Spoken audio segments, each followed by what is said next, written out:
So I think America wants to know how you guys met. Oh, it's such a great story. Let me just tell you about it.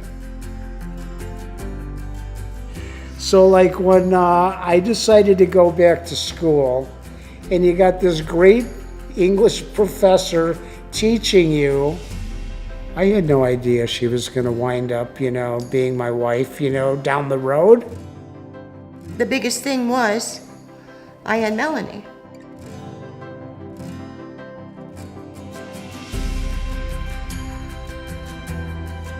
So I was a single mom with a disabled child.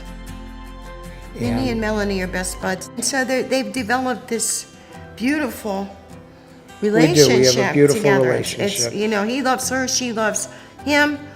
It just bespeaks to what a great person he is. To take this on and be so caring. And that was one of the reasons I fell in love with you. I'm liking I would hear how you would talk about your children. Yeah. And I thought, well, God, if this man loves his kids like that, if he could ever love me like that and love mine like that, I would be blessed. And sure enough, that happened. My dad had been smoking since he was in his early teens. It had been many, many years. It wasn't something that I enjoyed, but it was part of our life. When I heard he was first diagnosed, it was just, what are his limits going to be? Is he going to be able to continue to do the things that we used to love to do? So like to go to baseball games or spring training was always a big thing for us. And so not being able to go out to any public event or having him go just even to the bar, it was a big deal. That was the big turning point for me. At that point in his health, you could start to see a little bit more of a decline, less spunk. They just took so much out of him to do his everyday normal tasks, let alone, exercise or, enjoy life. And that was just really sad to see. I was still smoking, with when I was diagnosed with COPD. And, I was like handling it pretty good. So you know what, I've been smoking this long, what's the big deal? But it was a big deal. I was going to a pulmonologist at that time, I must need inhalers and that, to help me breathe. It was getting more difficult, each day, month, year. When I had my regular pulmonologist, he's the one that suggested, they had a great team of, pulmonologists.